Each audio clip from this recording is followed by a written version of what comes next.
ఇవన్నీ కూడా. ఎక్కడైనా కూడా ఒక ప్రభుత్వం ఏర్పడిన తర్వాత ఒక ప్రభుత్వం 12 నెలల పాటు ఒక బడ్జెట్ ప్రవేశపెడుతుంది. ఆ బడ్జెట్ కూడా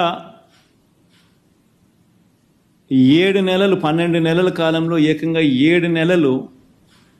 రెగ్యులర్ బడ్జెట్ కూడా ప్రవేశపెట్టలేని అధ్వానమైన పరిస్థితిలో ఈ ప్రభుత్వం ఉంది అని అంటే 12 నెలల కాలానికి ప్రవేశపెట్టే రెగ్యులర్ బడ్జెట్ ప్రవేశపెట్టాల్సింది పోయి ఆ 12 నెలల కాలానికి సంబంధించిన కాల వ్యవధిలో ఏకంగా 7 నెలలు ఓట్ ఆన్ అకౌంట్ బడ్జెట్ మాత్రమే ప్రవేశపెట్టే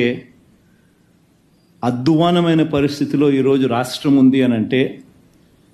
రెగ్యులర్ బడ్జెట్ ప్రవేశపెట్టే ధైర్యం కూడా చంద్రబాబు నాయుడు గారికి లేదు అని అంటే ఎంతటి దారుణమైన పాలన సాగుతూ ఉంది అని చెప్పడానికి ఇదొక గొప్ప నిదర్శన. నిజంగా రెగ్యులర్ బడ్జెట్ అంటూ తాను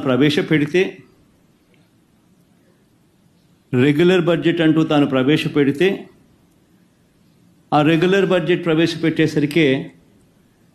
తాను ఎన్నికల వేళ మోసపూరిత హామీలు ఏదైతే తాను ఇచ్చాడో ఆ హామీలకు సంబంధించిన కేటాయింపులన్నీ కూడా ఆ రెగ్యులర్ బడ్జెట్లో చూపించాలి.